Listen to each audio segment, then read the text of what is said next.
The fact that Allah is the moon god explains why the primary symbol of Islam is the crescent moon. It is also why Muslims fast during the month which begins and ends with the appearance of the crescent moon in the sky. What about the star that so often accompanies it? This is an adaptation of the old symbol for the sexual joining of the male and female deity. These are Egyptian and Babylonian examples. Islam has adopted other important features and rites that betray its pagan roots. Mecca, the holy city of Islam, was also the center for pagan religions of pre-Islamic Arabia, for example. At the center of the pagan worship in Mecca was the square stone temple called the Kabah. Following the widespread belief in the powers of magic stones, the famous black stone was embedded in the wall of the Kabah. Such black stones were found in other places in the pagan Middle East and were representative of Saturn.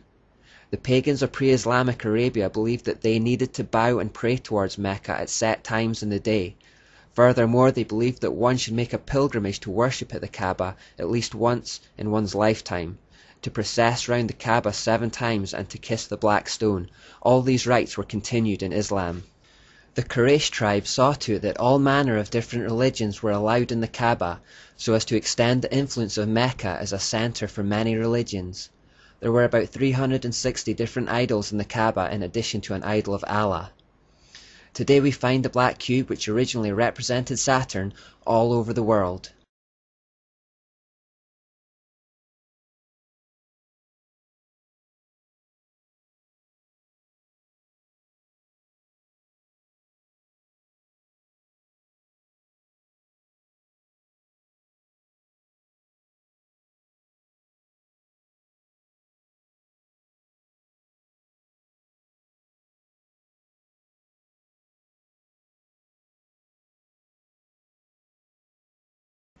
Fans of the Transformers movies will know that it portrays the cube as the source of all life.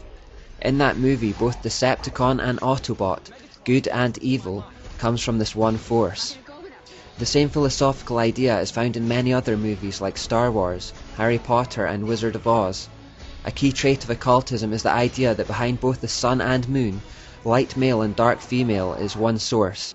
The force itself is neutral, but can be used for good or evil.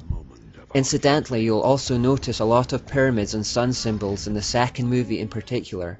The third installment, which is called The Dark of the Moon, is out in the summer of 2011, so keep an eye out for symbolism and hidden messages if you watch it. Muhammad removed the idols from the Kaaba, but nobody knows, however, what's left inside. No one really knows what they're worshipping towards when they face it.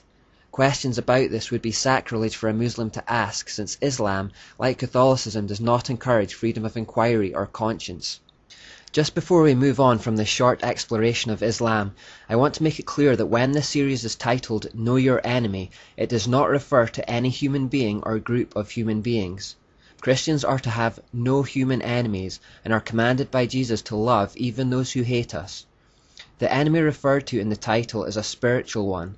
As Ephesians 6:12 says, "For we are not fighting against flesh and blood enemies, but against evil rulers and authorities of the unseen world, against mighty powers in this dark world, and against evil spirits in the heavenly places."